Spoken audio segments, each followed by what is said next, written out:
Agriculture gram YouTube ఛానల్కి స్వాగతం. రైతులు ఎంతగానో ఎదురు చూస్తున్నాం ఖరీఫ్ సీజన్ వరి ధాన్యం బోనస్ అనేది రైతుల ఖాతాలో జమ అయిపోయింది.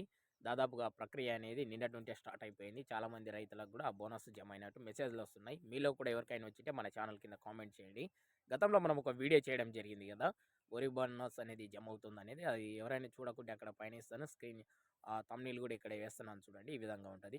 ఆ వీడియో కింద చాలా వరకు కామెంట్లు ఏ విధంగా వచ్చాయో మీరు చూడండి. చాలా వరకు బోనస్ పడలేదు, కాలేదని. నేను అప్పుడు ఏం చెప్పానంటే ప్రక్రియ అనేది స్టార్ట్ అవుతుందని చెప్పడం జరిగింది. అది అందరికీ చూసింటే అర్థమవుతుంటుంది.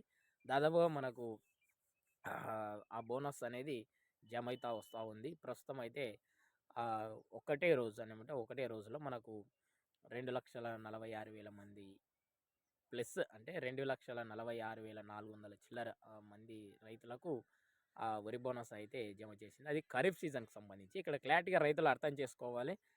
రబీ సీజన్, ఖరీఫ్ సీజన్ రెండు వేరు వేరు. వానాకాలం, ఎండాకాలం అన్నట్టుగా. ఖరీఫ్ వానాకాలం, రబీ యాసంగి అంటే ఎండాకాలం.